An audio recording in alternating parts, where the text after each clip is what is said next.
designing and discovering the new type of drugs in the previous session. And here, yesterday we have discussed the basic aspects, followed by how homology modeling is helpful for the discovery of new drugs. And we have already utilized the software, how it can be operated in order to develop a structure of a protein which doesn't have a X-ray crystallographic structure. And another important aspect of this workshop is there is nothing but the molecular docking simulation. And this is another important area where medicinal chemists routinely use this technique in order to predict how much effective the designed molecule is or the lead molecule is. So molecular docking analysis, it is one of the most basic and important strategy that is applied in the drug discovery. And the main advantage of this is it helps us to understand how the ligand can bind to the protein through which type of molecular interactions. That is why it allows prediction of molecular interactions that will be occurring between the target protein as well as the ligand or the lead molecule or the drug molecule. And coming to different kinds of intermolecular interactions, just a second.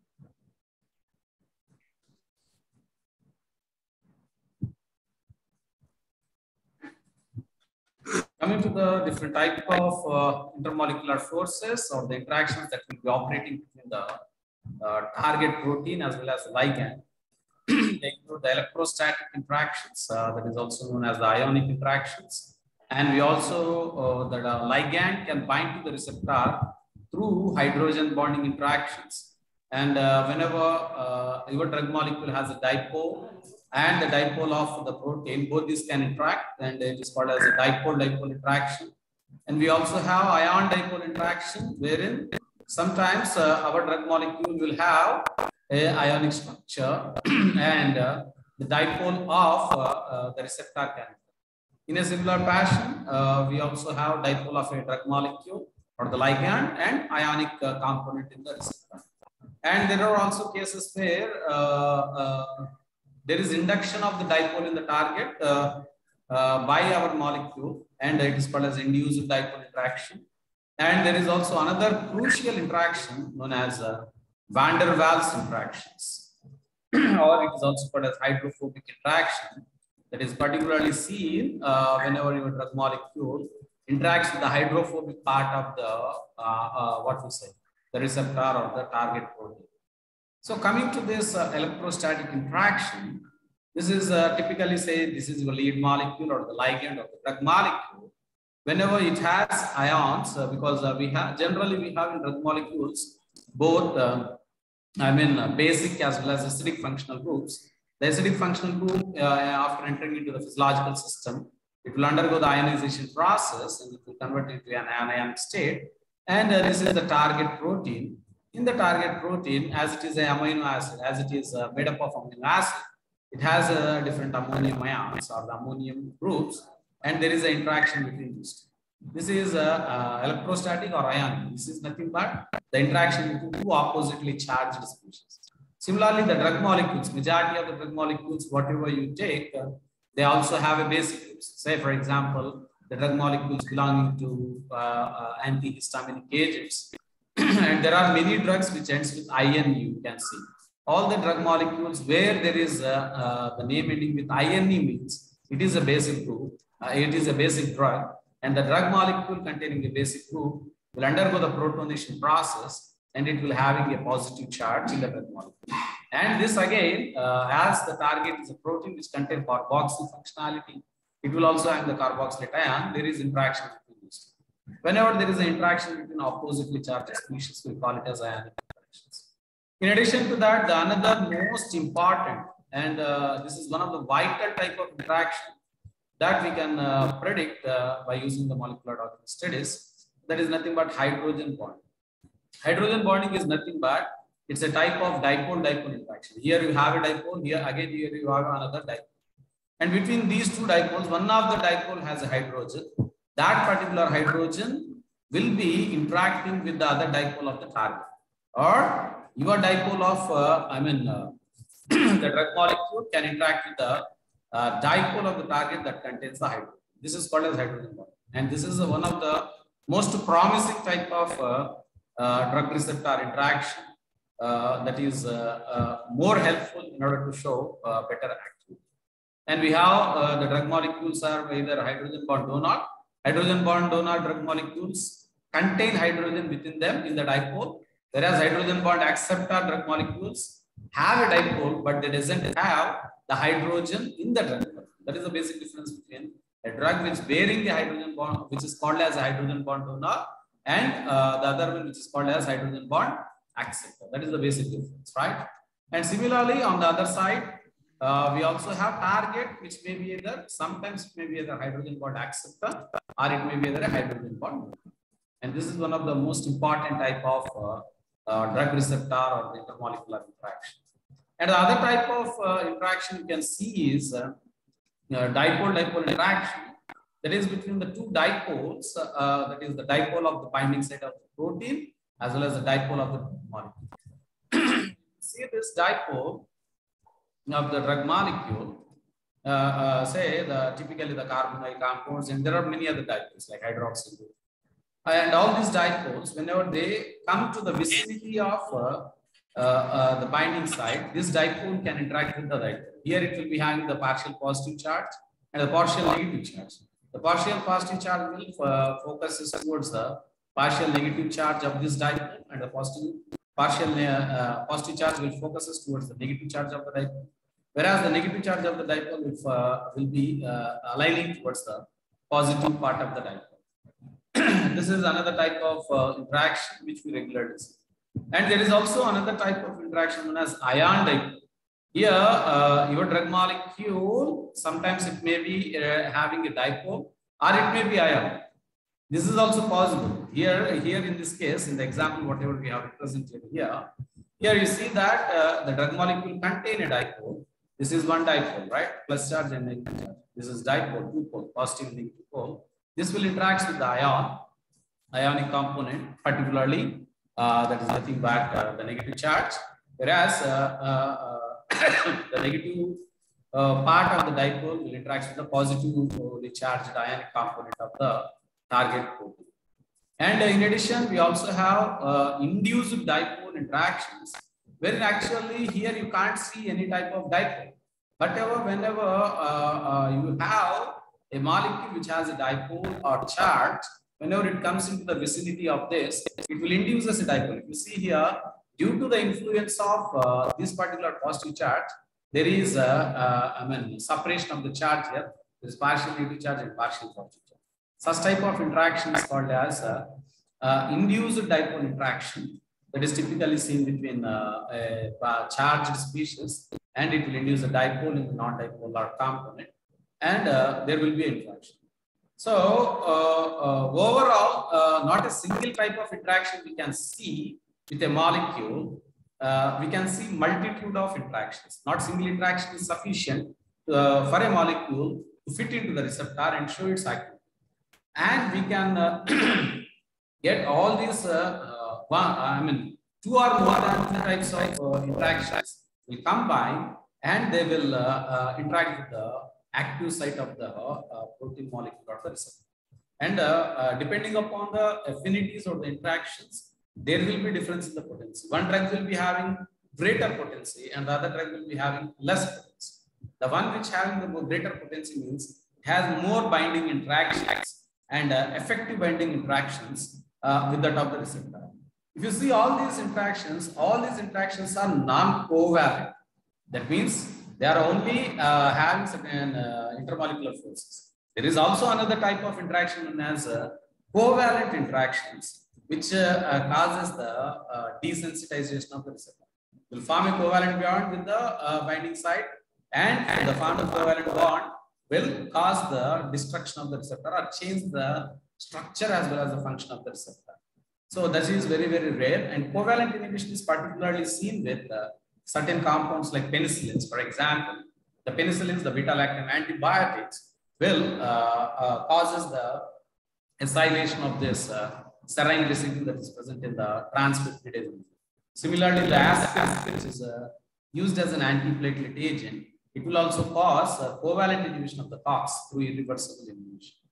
And similarly, you can say anti-cancer alkylating agents like carmustine, busulfan, like that, a variety of alkylating anti-cancer agents, they will also show their action by covalent inhibition. But only there are limited number of the drug molecules which show their action through covalent inhibition. But majority of the molecules, you can say, they show their action by non-covalent interactions. They show their non-covalent interaction and they will go back into the blood plasma and they will undergo metabolism and they will get eliminated. Whenever there is a covalent inhibition, it is called as irreversible inhibition, which is not useful in all the cases, and it may be responsible for the certain types of toxicities also. So, not only that, all these are the attractive forces, the intermolecular forces, the covalent or the non-covalent interactions. However, the repulsive forces are also important. The repulsive forces are important because if there are no repulsive forces operating in the nature, the entire universe will be like a single ball. We won't have a gap. We all together will get attracted and the entire universe will become just like it. That is why this particular repulsive forces are also crucial in order to show the activity also. And our software tools will help us to understand what are the different possible interactions that will be shown by a ligand or the drug molecule at the binding site or the binding pocket of the receptor. As I told, there are many type of interactions. Not all the drugs will show the interactions with all types of intermolecular forces. There are limited number of intermolecular forces that will be operating simultaneously so that the molecule can effectively. And there, before doing any experimentation, these particular in silico tools or molecular docking tools are able to predict what are the possible types of interactions that is possible with that of the protein molecule through the ligand. And if you take a drug molecule is not a single stable conformer. Say conformer in the sense, simply I can say, I am sitting now. This is one conformation. I can also stand. That is another conformation. I will be having a sleeping posture. That is another conformation. In a similar way, the drug molecule that reaches the site of action of the protein, it can have n number of the conformations. Not all the conformations are having the same energy. Say, whenever I'm sleeping, I'm much relaxed, right? And I have very good, very good stability. But when I am standing, I will be having less stability, right? In a similar fashion, the drug molecule will have different orientations of the different conformations. And due to these different conformations, they have different energies. Not all the one are having same energy. The molecular docking actually involves a computation process of searching for a conformation of the ligand that is able to fit both geometrically and energetically into the binding site of a protein. Say out of these 4 conformations, one of the conformations, this is high energetic conformation. If it has high energy, it can't be stable enough to bind with the receptor. Yes, sir. Say this is more stable conformer, and as it is stable, it can effectively interact with the receptor. If it is unstable, it will change its state or the geometry because of its high energy. That particular most stable. Sorry. Is it okay? Okay. And the most stable form of the molecule, we will identify using this molecular docking studies, and we can see that how it can fit into this particular receptor. So it will find the best match between the 2 molecules in the 3-dimensional space. Right. That is why we are calling it as geometrically and energetically. And this is the typical workflow for molecular docking studies. In molecular docking, we have 2 major components. One is the ligand and the other one is the target or the protein. And we need to select a target and we need to prepare that particular target which we have selected. The software will help us to prepare the target. And we should have that target in a energy minimized conformation. Similar to the drug molecule, the protein is also having multiple conformations, right? the most stable conformation will be taken into consideration, because it is the conformation where the drug molecule can bind with the protein. If protein is also unstable, the drug molecule can't, even the most stable drug molecule cannot bind. Because if it is unstable, it will orient like this, right? It will go away from this. The binding pocket may not be orienting towards the requirement of the drug molecule. If it is unstable, it is not orienting exactly according to the requirements of both the stability of the protein or the target and the drug molecule or the ligand is essential. So first we need to select the target of our requirement and also the lead molecule or the ligand, and then we will prepare both this into most stable conformation. We will transform them into the most stable conformers, and we will start docking this ligand onto the protein molecule. And whenever we dock the ligand molecule onto the target, there occurs different types of molecular interactions, drug molecule interactions or the drug ligand interactions, and we will evaluate the docking result. In docking result, what we will evaluate is what are the types of binding forces that are operating between the target and ligand, and what is the docking score, right? And both these are the two valuable informations we can get from the molecular docking studies.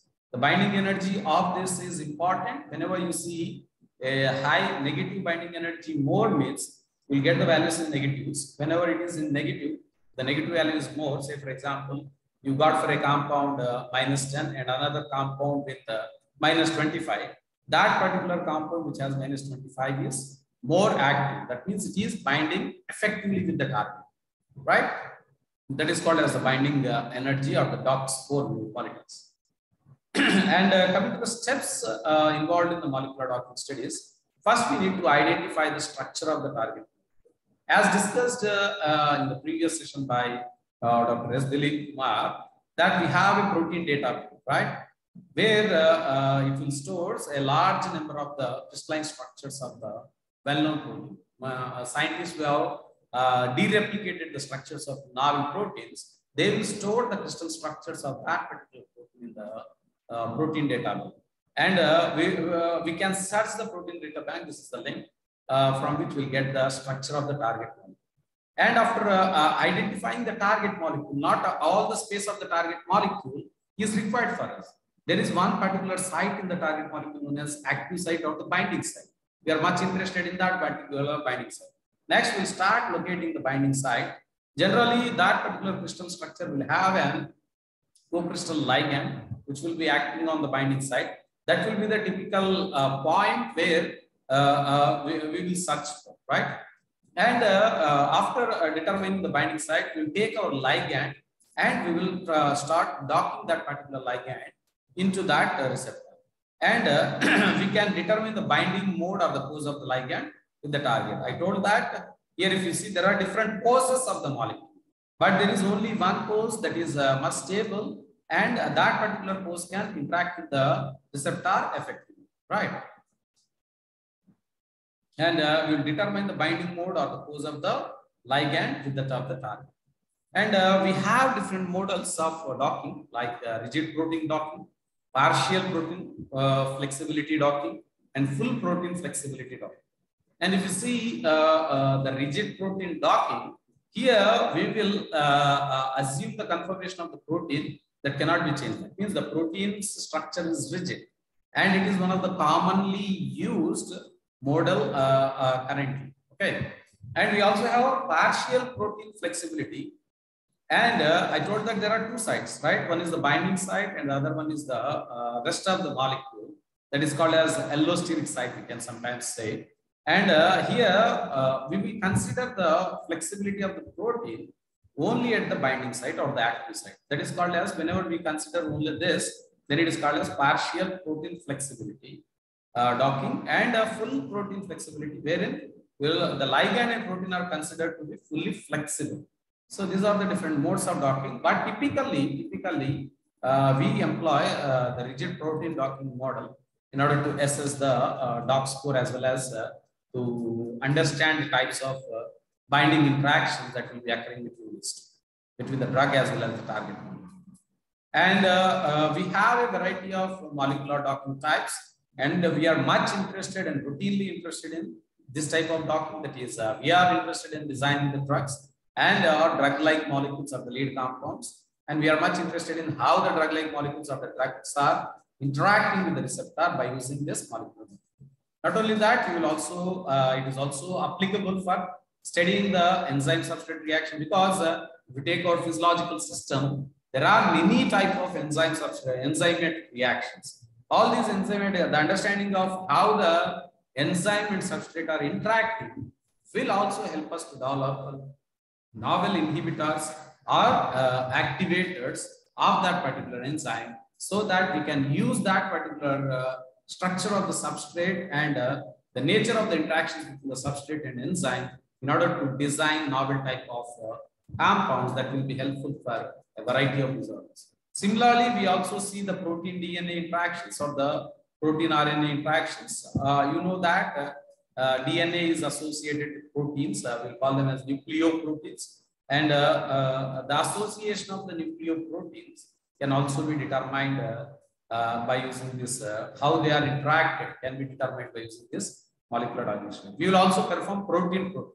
There are cases where two proteins in the physiological system will get combined, and understanding all these type of interactions, the enzyme substrate or the receptor ligand, protein DNA or protein-protein, all these are helpful in the design of new type of drug molecules for a variety of disorders. That is why the molecular docking is playing a crucial role nowadays. You can't see majority of the medicinal chemistry papers without molecular docking, and it also has application in material sciences also, the docking studies, right? And coming to the major applications of the molecular docking, it is helpful for the determination of lowest free energy structure for the receptor ligand complex. Whenever we have a ligand complex interaction, ligand receptor interaction, that particular complex will have different energetic state. And molecular docking will help us to understand the lowest free energy structure of that particular receptor ligand complex.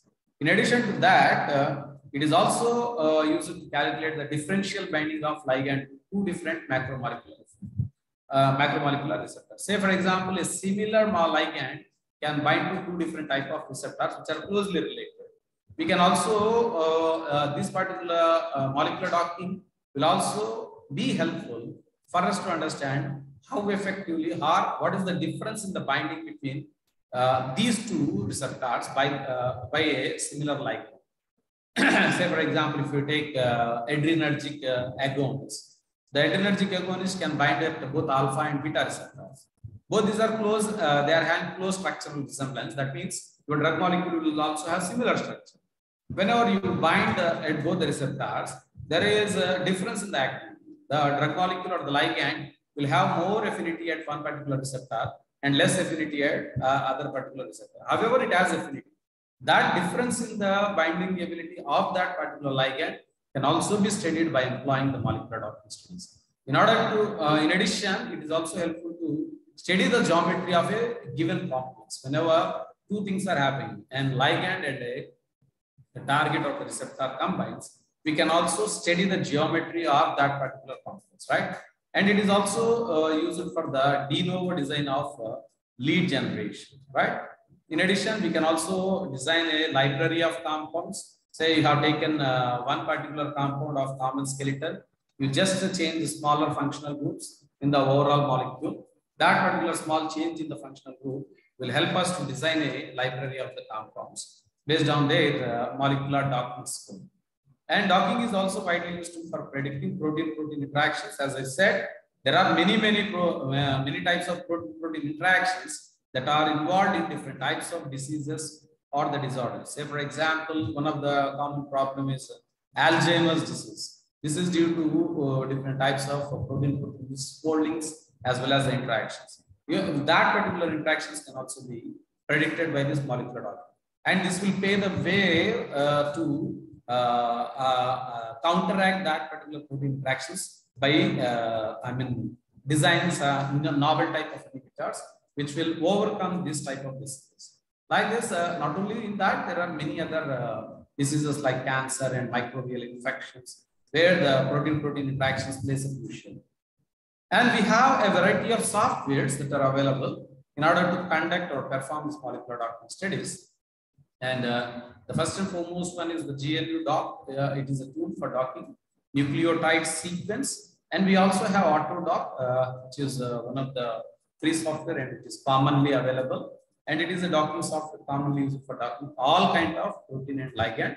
And this is one of the routinely used software by majority of the scientists, and particularly located in the developing and underdeveloped countries, because it is a totally free software. We can use that. And we also have other softwares like GORD, that is genetic optimization for ligand docking, and it is a genetic algorithm for docking flexible and small ligands into the protein binding sites. Not only that, we also have Flex that provides protein ligand tools, ligand docking tools in structure-based drug design. And the most important one, which we are going to elaborate today in this workshop, is Glide. It is a complete solution for ligand receptor docking. As a medicinal chemist, we are much interested in ligand receptor docking. And this is a very valuable tool in order to design and understand the interactions between the drug as well as the receptor molecule. And Glide is a complete solution for ligand receptor docking, and the Glide offers a full spectrum of speed and accuracy. That is the major advantage. And whenever you perform docking, you will be having n number of the compounds. From the n number of the compounds, by using this computational tools, you are able to identify certain best compounds. That means you should speed, and it is also accurate. That is the advantage of the Glide. There might be differences in the level of accuracy that is shown, but you can much rely on this Glide as it is much accurate, and the speed of the performance is also very high. And other advantage of this is it can be useful for high throughput virtual screening of millions of the compounds to extremely accurate binding populations. Because whenever you have millions and millions of compounds, all the compounds can be screened within less time by using this Glide, right? That is the other advantage. We have different types of compounds like semi-precision and precision, but high throughput virtual screening is the one which is not possible with all the other softwares, but Glide has that particular advantage in order to screen a large number of the millions of the compounds using this tool, right? And with this, I will transfer the session to Dilip Kumar, who will be taking you into the molecular report of some of the studies we have conducted previously, and how we can utilize this Glide software in order to dock the ligands in the receptor binding site. Thank you, and we will meet again in the question and answer session.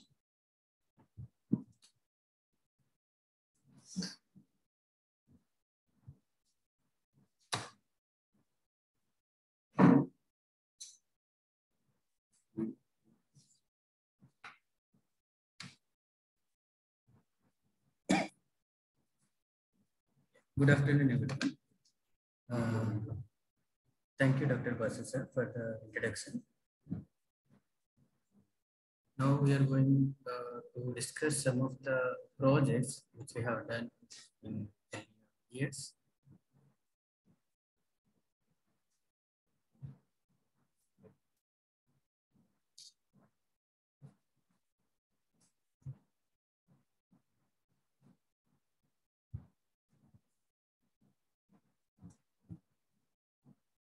Now we'll discuss some of the projects which we have done in 10 years.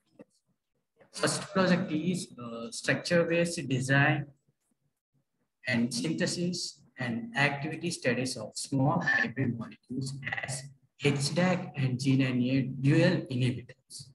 This work we have published in Oncotarget Journal. And here we targeted two receptors. First one is HDAC and second one is G9A. HDAC is histone deacetylase enzyme, and G9A. These two proteins are very responsible for treating cancer. If the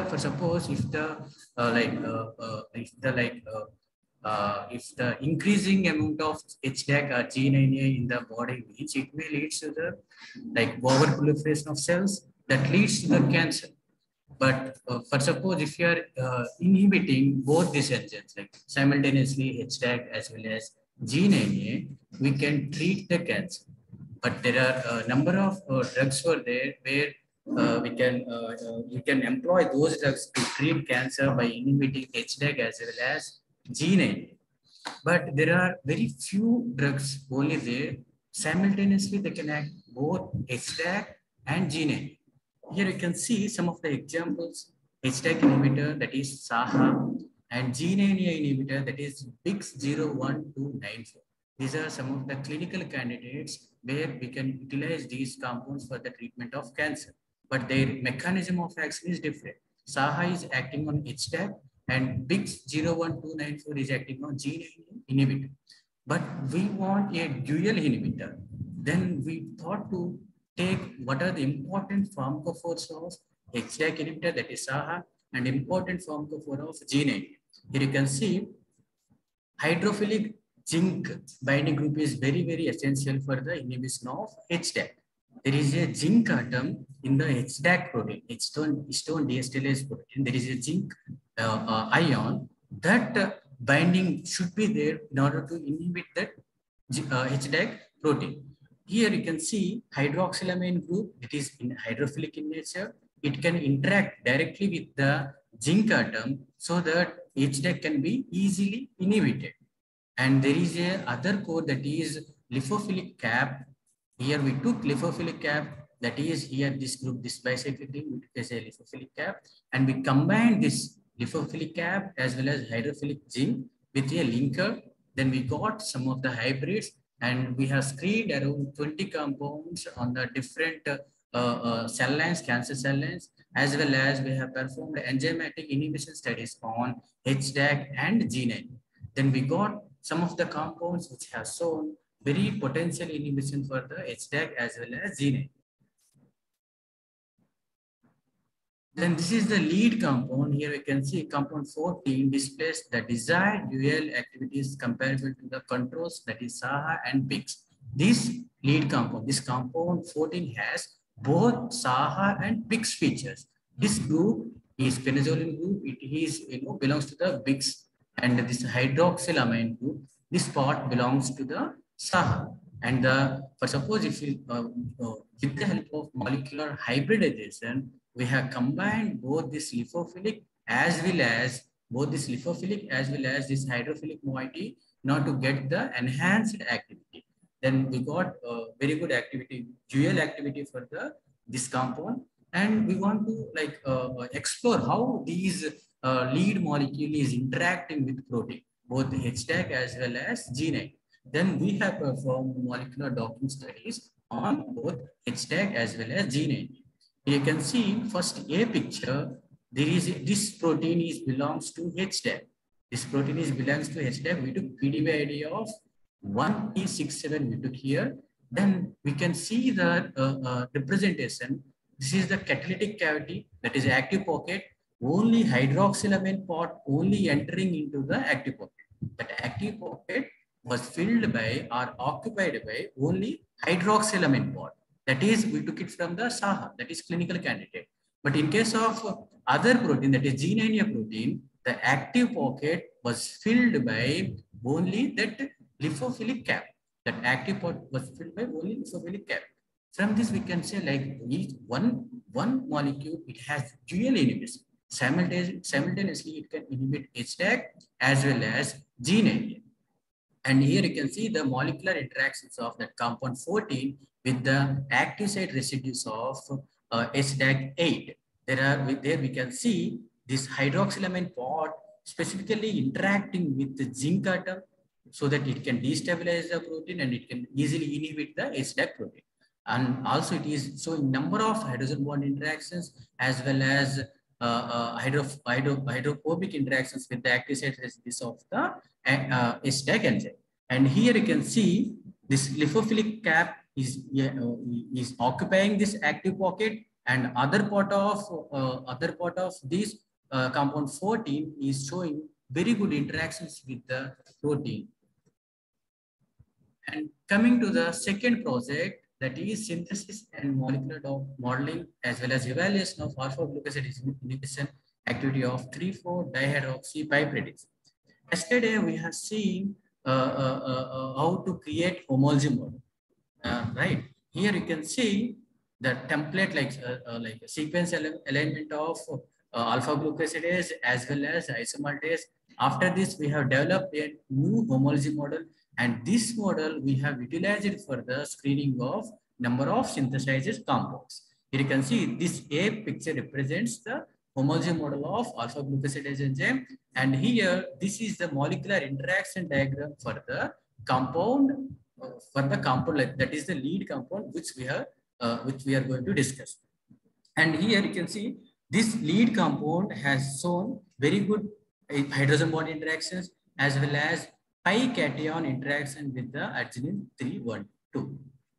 And this work we have published in ECMC, and during that time, this picture has come as a cover picture for the particular volume. And here you can see the IC50 value of the designed and synthesized molecule is 102 micromolars. And if this one is Miglitol, that is already known, well-established drug, it has IC50 value of 462 micromolar. And coming to the other project, that is piperlongumine regulates epigenetic modulation and alleviates psoriasis-like skin inflammation via inhibition of hyperproliferation and inflammation. Here, piperlongumine is a naturally occurring compound, natural alkaloid. You can see there is no complex structures for both there is no complex structures for both nuclear factor Kb as well as IK beta alpha. But we have done protein docking. First, we have done protein docking in between nuclear factor Kb as well as IK B alpha. After getting that complex, then we have identified what is the active site present in between the two proteins. Then we got good score for site 4, which has site score about 1.0041, as well as D score is about 1.07. And we thought that this catalytic pocket is very essential for targeting any kind of drug molecules. As well as we have we took other protein complex also, that is HDAC3 as well as IK beta alpha. And this protein complex also we have made through protein docking. But here main aim is generally this IK beta alpha will inhibit the NF-κB. But NF-κB is very responsible in order to regulate the inflammation. NF nuclear factor Kb is very essential for the regulation of inflammation. But IK-B alpha, it will inhibit the NF-κB. But our intention is that to block this kind of action. That means we are enhancing the activity of NF-κB, but we are mitigating or we are reducing the activity of IK-B alpha. And this structure represents the complex of both HDAC3 as well as IK beta alpha. And we can see the site 1, which has site score of 1.045. That is a catalytic pocket in between that junction. Then we have docked that piperlongumine structure in this catalytic pocket of HDAC3 as well as IK beta alpha and NF nuclear factor Kb as well as IK alpha, B alpha protein. Then we got the interesting interactions in between nuclear factor Kb as well as IK-B alpha. That means in junction of this both in this complex, like both NF-κB as well as IK-B alpha, this piperlongumine is going there and it is sitting there and it is inhibiting the complex formation between this IK-B alpha as well as NF-κB. So that the action of IK-B alpha and on nuclear factor Kb can be reduced. So that the reason nuclear factor Kb can easily here we can see the screen of Schrodinger. Yesterday we have seen like latest version, but now we are showing little older version in order to reduce the complexity. Like yesterday one, it is little slow. Here you can see this is the this is the workspace, and there are a number of options for the project, edit, view, workspace, tools, tasks, workflows, script, windows, and help. And first of all, whenever we open the software, first we need to go to Maestro or first go to project, and we need to change the directory. First we need to change the directory.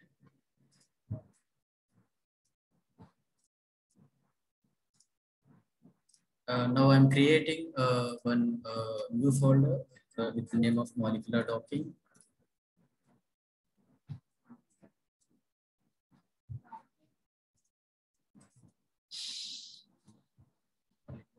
I choose like whatever output files will be saved on the particular molecular docking folder. Okay. In the first step, what we need to do is we need to prepare the protein. You can see after clicking this option like prep wizard, we'll get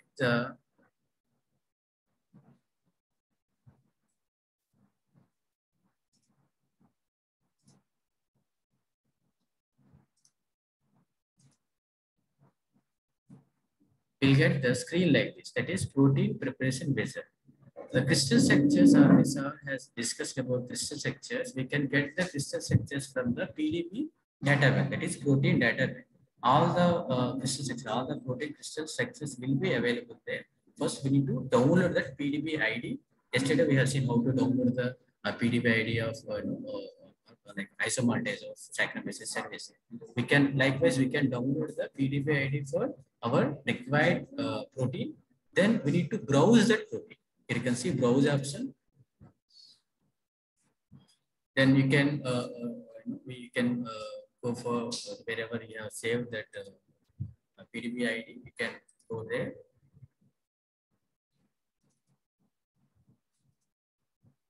And then you can import that PDB ID. You can import, like right now I don't have access for that. You can import that PDB ID. Then you will get the protein structure on this workspace. You will get the protein structure on the workspace.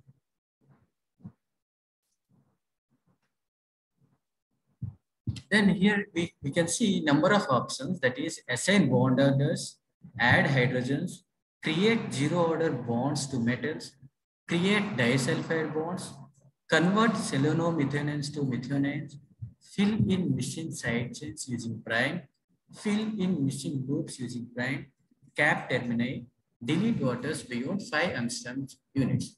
We'll explain what is the importance of all these parameters. First one is assign bond orders. As we know, like whatever crystal structures they are deposited by scientists, we cannot completely rely or depend on that particular crystal structures. There might be some errors like like lacking of bond order, uniformity, and some kind of small errors. We need to rectify that kind of errors. That's why first what we need to do bond orders assignment by clicking this option.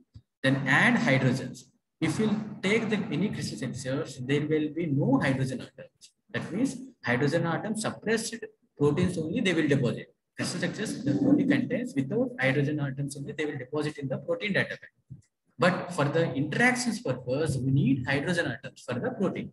For the protein, we need the hydrogen atom. So we need to click this add option. Second one is add hydrogens.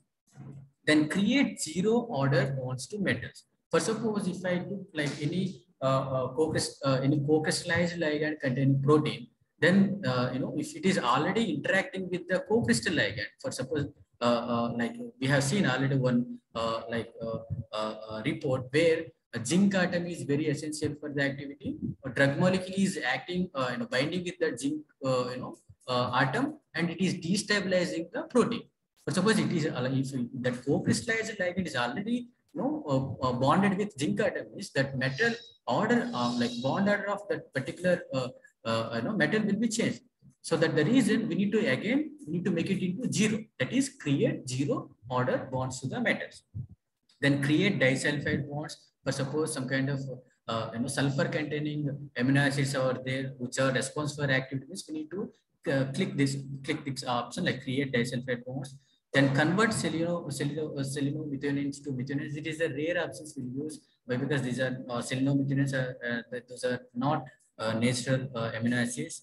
And fill in missing side chains using prime. Yesterday we have discussed about prime, importance of prime. Prime is one of the module of Schrodinger where we can employ that prime for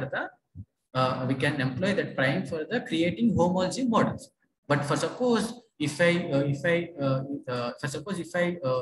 imported the protein structure from the PDB data bank, but there are some errors like missing of some amino acid residues or missing of some loops might be there. We cannot completely rely on the protein which they have deposited.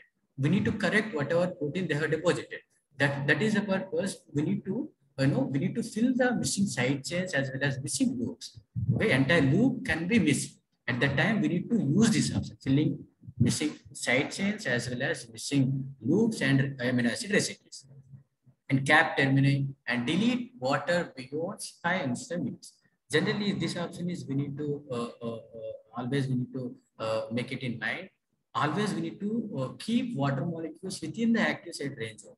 Why? Because sometimes water molecules interactions also important for the hydrogen bonding, and so many drug molecules, they are interacted with the protein through water. Through water, only they are interacting, but not sometimes they will not interact with the protein.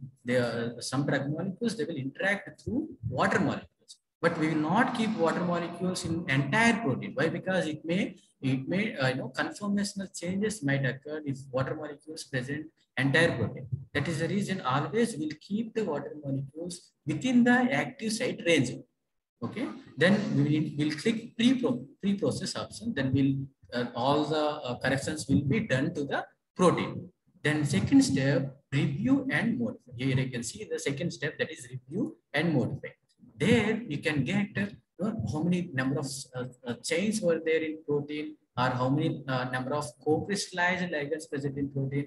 Otherwise, how many metal atoms were there, or cofactors, or other heteroatoms which are present in protein. Everything will be displayed in these boxes.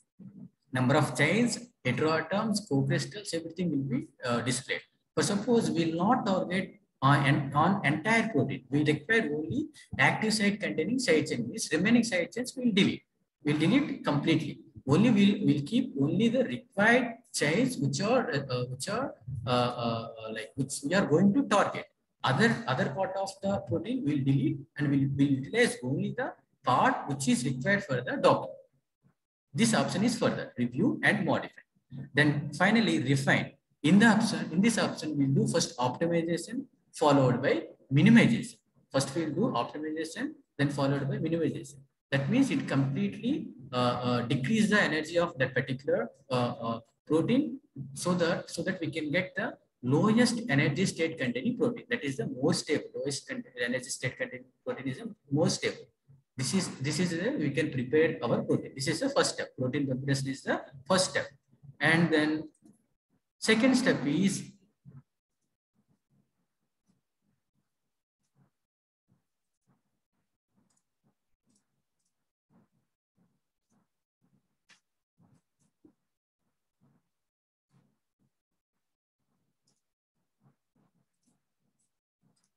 now we are going to see the second step. First step is protein preparation, and second step is ligand preparation. Whatever ligands which we have designed or synthesized, we need to prepare that ligand also.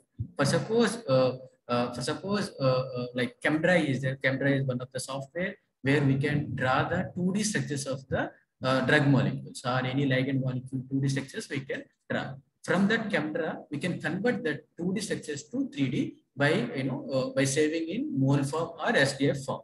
Otherwise, directly we can draw the structures using 3D option, 3D molecular builder option in Schrodinger suite itself.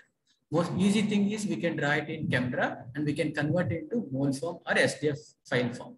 And here you can see, go to task, and here you can see an option that is ligand preparation. That is ligand preparation. It is the second step. I'm clicking on that.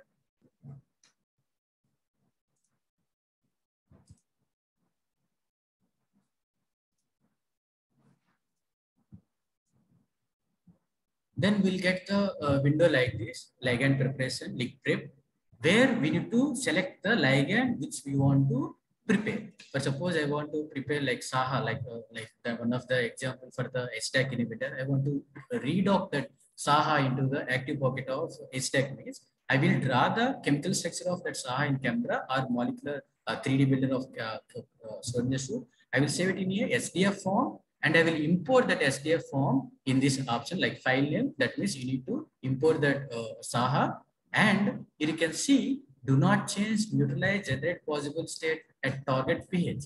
But suppose ionization is important. Sometimes we require ionization, sometimes no need. So most of the drugs, when it enters into the body, most of the drugs, it will get ionized and it will show its action. But sometimes they may not be innate in nature; they will not get ionized, and it will show its action. So very rare drugs. Here we can see generate possible states at target pH 7 to 7 plus or minus 2. That means the average human body pH is around 7 plus or minus 2. That's why we'll maintain the same constant. Then other options like DSAR, generate atomers, isomers. We can generate number of isomers as well as atomers based upon the number of rotatable bonds which are present in the number of stereo centers present in the chemical structures. We can generate number of isomers as well as atomers. And sometimes we require specific, isomer. Here you can see retained specific chirality. That means when we require only a specific chirality, means we need to click this retained specific chirality. That means that ligand will be in that particular isomer form only. It will be there and it will bind to the protein. And here you can see other option, determine chiralities from 3D structures and generate all combinations and generate at most 32 per ligand. This much number is not required. Mostly we'll keep like 5 and generate low energy conformations around 1 per ligand. These are different options which are present in leak prep module. And after completion of the leak prep, we need to like after clicking all the options which are present here, then we can click run option. Then the job will get completed. Then we can get the energy minimized ligand molecules. In first step, we will get energy minimized protein. And second step, we'll get the energy minimized ligand molecules. Then third step is grid generation.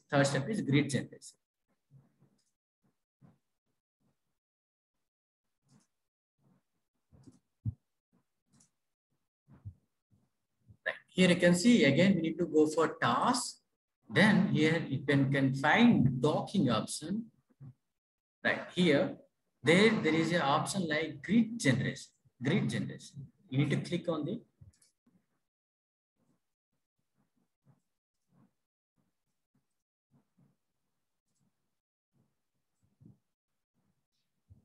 right. Then we'll get the window like this. You can see receptor grid generation. It is for active pocket identification. In previous session, Shah discussed about the importance of active site. We will not target on entire protein. We will be particular to the active pocket where if any drug molecule, it should go to the active pocket, then only that biological response will be happen. But entire drug molecule will not act on entire protein. It will specifically act on specific binding site. For that active site identification, we will do grid generation. Whatever, for suppose like if any co-crystallized ligand is there or any bound drug molecule is there in that protein, we can utilize that co-crystallized ligand or bound drug for identification of active site. Right here you can see pick to identify ligand. That means whatever protein we have prepared in the first step, we need to import the protein in workspace. Then we need to click. We need to pick the molecule like co-crystallized ligand molecule which is present in that protein. And other options also there, entry option where sitemap sitemap, when we do sitemap analysis is also one of the important technique for the identification of active pockets present in protein. In that case, we'll choose entry. There is an option like entry. Then other options like you can see site. Here you can see centroid of workspace ligand. That means whatever ligand which is present in along with protein, if there is a co-crystallized ligand or drug molecule, we'll pick that ligand to identify the active pocket. Or centroid selected residues. Here we can we can pick the some of the amino acid residues which are responsible for the activity. You can get it from the literature or any databases. There might be some note like these kind of amino acids are very responsive for the interactions. So if you target on particular amino acids, there might be a positive biological response. So in that case, we'll use that active pocket amino acid residues to to identify the active site or binding site. Otherwise, we can use supplied XYZ coordinates. XYZ coordinates also we can use. We can keep XYZ coordinates. You can get this data from the literature or any databases where they will mention the active pocket XYZ coordinates. You can enter simply XYZ coordinates, then you can you will get the box or the grid. That is the active pocket. And here you can see size of the grid also you can use. So suppose one of the molecule I have designed that size of the molecule is bigger than that of active pocket, means simultaneously we need to increase the size of the active site also. Otherwise, it will not go and occupy the active pocket. Simultaneously, we need to increase the active grid size also. We need to increase. And constraint docking, sometimes we require constraint docking also, where we are constraint docking is mainly for we are telling ligands to go in particular conformation only and show exact interactions as previously reported. That is mainly useful for the that is the main usefulness of constraint docking. And rotatable bonds and excludable volumes, there is not much worry. And this is the third step. Then after clicking all the necessary things, you need to click run. Then the third step will get completed. You will get the zip form for glide grid. That is the third step output file. Okay. Then coming to the fourth step, that is final step. Then go to task option. There you will get docking, glide dock. You can click the glide docking option. Then you will get the window like this. Here you can see ligand docking. This is the final step in the molecular docking study, ligand docking. Here you can see first option is receptor grid base name. That means in third step, we have generated one grid, right? Third step is grid generation. First step is protein preparation. Second step is ligand preparation. Third step is grid generation. Third step output. That means we have deposited one active site containing grid. That grid we need to browse and we need to select. You can see receptor grid generation. That grid we need to browse and we need to select. And here you can see docking options like different kind of precisions, SP standard precision, STVS like high throughput virtual screening, and XP extra precision, and standard precision and peptide docking. And for suppose if our ligand molecules are in millions, like if we are screening databases which contains more than lakhs, then we'll use high throughput virtual screen. Then job will be completed very fast. But if it is like limited, if it is in thousand likewise, then we'll use standard precision. But if it is like 100 in number, then we'll use extra precision. But most of the time, we will get the good results for extra precision mode. And the accuracy for the extra precision docking is very, very more with comparison with the other precision models. Then here you can see ligand sampling, flexible or rigid. Most of the time, our ligand will be flexible in nature. The protein might be in rigid. We can alternative, we can change that option, ligand sampling, like it may be flexible or rigid. And these are our options for there. Then important options coming to the ligands. These settings is for selecting grid and type of docking, the type of precision we want to use. Then coming to the second one, that is ligands. Here you can see use ligands from. One option, use ligands from. That may be file or project workspace or project table. Like whatever ligands we have prepared, we have saved in the second step, that is ligand preparation step. That files we need to choose now. That files we need to choose. Then other option like 4, then you can click use for RMSD calculations or do not use this kind of options you can employ sometimes are avoid of clicking. Then coming to the constraints, here during grid generation, we have seen like constraints, which we can utilize. That kind of if you are using constraints, that means you are telling your ligand to make a bond with some metal atom. That means you are specifying your ligand and go and it dock along same direction. That means you are giving some suggestions to that ligand. During that cases, we are using constraint docking. We are using constraint docking, and you need to click the what are the bonds you need to require, or what are the metal ion interactions you need to require. You need to click all those interactions. And this one is torsional constraints. That means you are giving exact torsional angles. Also, you are specifying your ligands. And similarity sets you can do. And final thing is output. Here you can see number of output, like number of after post docking, how many number of ligands you need to you want. That means how many how many conformations we require. That we can specify here. Sometimes we can keep one, or sometimes we can keep 10 or 50. It varies with the ligands. And finally, we need to click run. This is the final step. That is, docking will be completed after clicking this run option.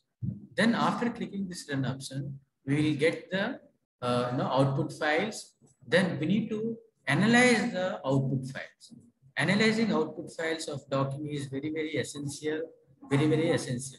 First, we need to check with the docking score. Like if the docking score is very good, then we can give the first rank for the ligand.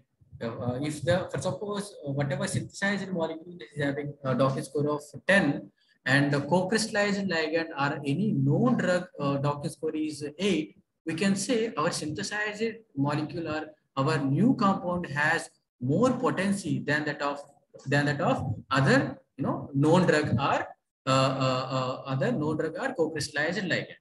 Then we'll compare, we'll see the interactions also. We'll see the interactions like hydrogen bonding as discussed, like hydrogen bonding, we can see ionic bonds as well as hydrophobic bonds, van der Waals interactions, pi catting like arene interactions, and other so many interactions we can consider, and we can say like what kind of interactions our drug molecules making with the protein molecules. We'll see all kind of all sort of things like docking score and number of interactions of ligand molecules with the protein. Everything we'll consider, and then we can rank our ligand molecules. This is the final step. After this step, we need to analyze and we'll give the report. Like this way, we perform molecular docking. And with this, I'm concluding this demonstration. If you have any doubts, you can ask. And I'm requesting Basa sir to give some concluding remarks.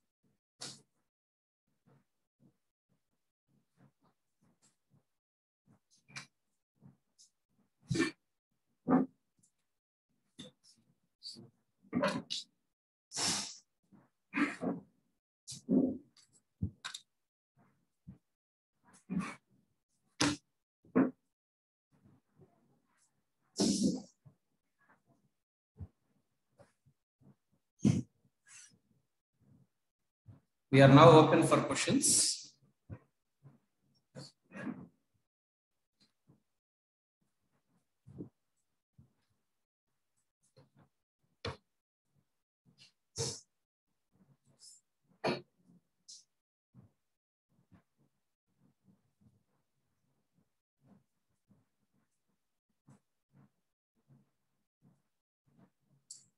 Please, participants, if you have any sort of questions, you can ask so that we can interact.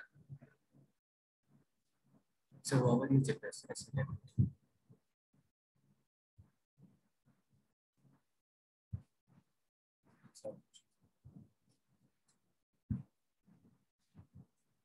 What is the role of hydrogen bond?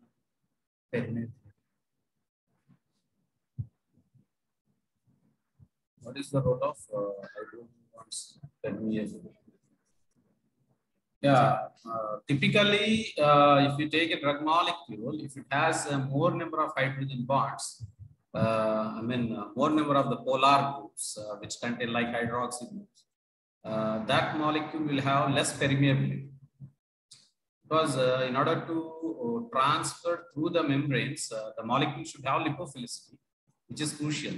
Whereas hydrogen bond plays a more role in, solubilizing the drug in the biological fluids, as well as it is also much helpful in order to form intermolecular interactions rather than permeability.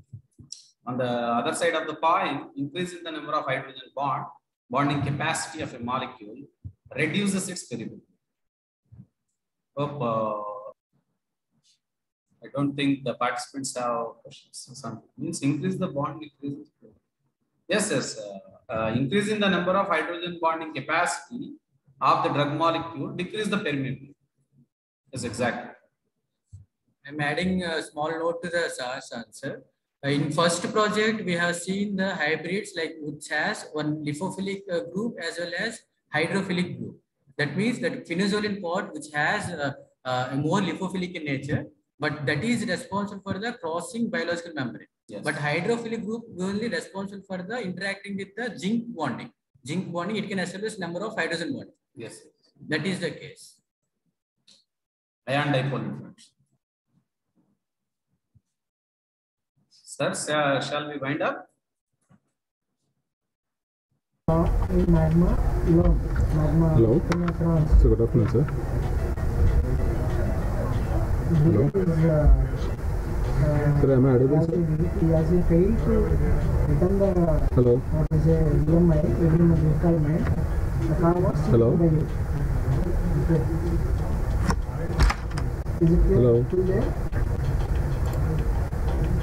Hello.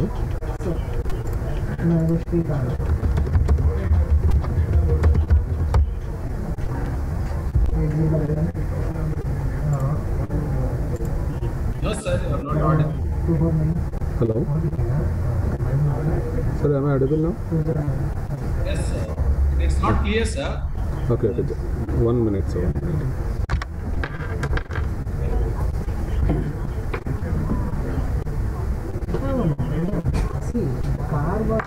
Background noise. So I would like to purchase the car for you. So you always need to buy it.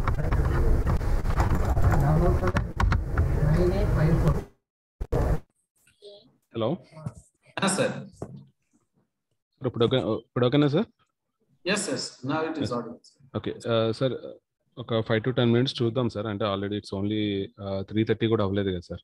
Okay, no problem, sir. And students, if you have any doubts, you can ask them, or you can drop a message in the chat box. Yes. అంటే నేను Google form కూడా ఇప్పుడే పెట్టాను sir, నేను వాళ్ళు fill చేయడానికి కొంచెం 5 to 10 minutes తీసుకుంటుంది కదా. Yes. Sure, sir. We are happy to. Session అయిపోయింది కదా సార్ ఇప్పుడు? Yes, sir. Completely, sir. Okay. Sir will some concluding remarks like whatever we had discussed in earlier, like yesterday and today. I will summarize the things. Okay. So overall, in this today workshop, specifically focusing on computer-aided drug design, we have discussed about the importance of computer-aided drug design. That is why it is essential to use the computers as a tool for the drug discovery process. As we have discussed, they are much helpful for saving our time as well as cost, and we will also not utilize much number of the animals, and the process is more efficient and more rational compared to that of the traditional methods of drug discovery, and that is the advantage, and that has changed the thought of scientists in many ways, where it has broad spectrum of the application, and these computational tools are helpful not only in the drug discovery process, they are also helpful in other scientific areas also, like material science and biochemistry or other fields of wherever there is molecules. Whenever you deal with molecules, computational tools are helpful. They all are decreasing the time, strength, energies, and enhancing the efficiency. That is one of the major advantage of using computational tools. And coming to the specific things we have discussed, computational tools have explored well, and they were able to develop many sort of the drugs. We have seen some of the examples like saquinavir, indinavir, similarly oseltamivir, and some of the drug molecules like norfloxacin, losartan. All these have been developed based on two strategies of the drug computer-aided drug design, that is ligand-based drug design as well as structure-based drug design. And followed by, we have seen the outline of the computational drug design process about ligand-based and structure-based drug design. Followed by that, we have discussed about, homology modeling and how homology modeling is useful. So we said that in structure-based drug design, we need a structure of the protein. There are certain conditions where there is no crystalline structure of the molecule that is deposited into the protein data bank. In such a cases, we need to prepare our model by homology modeling technique. And already Dr. Philip has explained the softwares that are utilized for homology modeling through its how we can apply in the last session. Followed by the other important thing that is we regularly use in computer-aided drug discovery is nothing but the molecular docking studies. Today we have discussed about what is molecular docking, types of molecular docking, and different applications of molecular docking, and overall process of molecular docking, and what are the actual interactions that will be present between the ligand as well as the target molecule that are possible. And this molecular docking tools or softwares are very much helpful in order to predict these interactions prior to the synthesis of the molecules in testing. So this will cut down the cost and also the time that is or the effort which we keep in the drug discovery process. That is how it is helping the medicinal chemistry. And later, you have gone through some of the projects where the molecular docking given positive results through our research. In addition, the other thing is the software, that is Glide software, how we can use this Glide software, how we can prepare a protein, how we can generate a grade, how we can prepare the ligand, how we can optimize their conformational flexibility. All these aspects also discussed through this software. And I hope the students have learned something. And as I said earlier, we are always welcome for any sort of questions or the doubts or collaborations. And we hope that it has given some knowledge, and we are trying our best to do something. And we especially thank our principal sir as well as Vishwanath sir for ligating us with the Andhra Pradesh State Skill Development Corporation. And we are also especially thankful for the AP State government for bringing such type of platform where the skills of the Andhra Pradesh State people can be enhanced, and further these skills can be helpful in their regular lives, and they can make a mark not only in our state. They can use these skills and they can apply the same throughout the country or wherever they work outside the country also. And we would like to thank you everyone, and particularly the students who have been continuously engaged in this program with a high level of patience. I am thankful to everyone. Thank you so much. Thank you, sir. Thank you very much. Thank you, sir.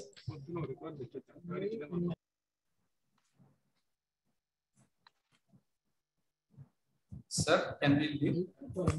Sir, చెప్పండి sir. అది of చేశారు. Leave అవ్వచ్చు. Sir కొంచెం loud గా మాట్లాడరా, లో వస్తుందా? Leave అవ్వచ్చా sir అంటే? Yeah sure sir, you can leave sir. Yes sir. Thank you sir. Thank you so much. Thank you sir. Thank you very much. Bye sir.